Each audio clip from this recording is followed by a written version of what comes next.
What's up mga kaangas? Ako pala si Mr. Choi, ang inyong barumbadong may puso. So ayan, magandang umaga sa lahat, magandang tanghali, hapon or gabi nyo man napanood yung video natin ito mga kaangas.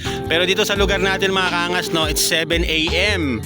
So ayun, walang ginagawa si Mr. Choi, ang inyong barumbadong may puso.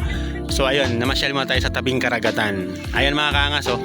Tingnan nyo naman kung gaano kaganda, gaano kasarap ang mamuhay sa probinsya. Ayan, maraming dagat. Siyempre marami ding ilog dito mga kaangas ha. So sa ngayon lang may dagat tayo ngayon kasi ito lang medyo malapit sa tinitira natin. Ayan mga kaangas, oh.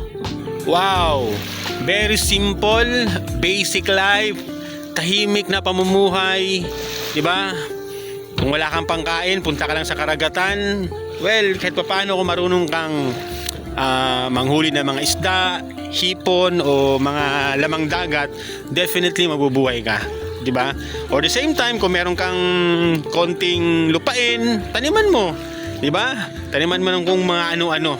Or kung meron ka pang lupain, pwede ka ring magawa ng poultry, di ba? Pwede kang magmanukan o pwede ka rin magpiggery, babuyan mga kaangas.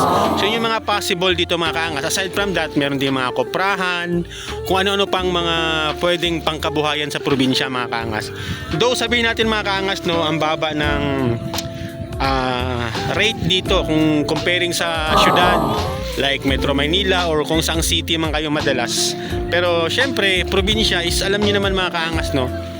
At least ang pinaka-rewarding kasi dito mga kaangas, yung ambience, di ba? Malayo ka sa polusyon, malayo ka sa ano ba 'yon? Ingay ng syudad, di ba? Usok ng sasakyan, di ba? Usok ng mga tambutso. Dito mga kaangas, magkakaroon ka talaga ng peace of mind. As in, talagang presko ang utak mo. Though hindi di ba? Hindi ganun ka dali kumita ng pera pag nasa probinsya ka. Not unless meron ka talagang negosyo o taga rito talaga kayo, meron na kayong mga tindahan o ano mang pinagkakakitaan ninyo na talagang stable na. Well, napakaganda nun. Pero kung wala pa mga kaangas, no, try to start something na pwede mo ipangkabuhayan, di ba? Hindi naman kailangang sobrang laki agad, di ba? Hindi naman kailangang maging magaling ka agad para mag-umpisa. Mag-umpisa ka muna para maging magaling ka, ika nga nila, di ba? So yun mga kaangas, no, ang ganda ng ambience dito. Talagang kung may problema ka, di ba, masyado kang nababurn out sa syudad o may problema ka sa personal na buhay, pag-ibig, pamilya, trabaho, try to escape a while, di ba? Pahinga muna saglit, hindi naman kailangang tuloy-tuloy kasi mababurden ka talaga or mababurn out ka talaga mga kaangas. So yun lang mga kaangas, no, ulitin ko sa inyo, lagi lang angasan ang buhay, di ba?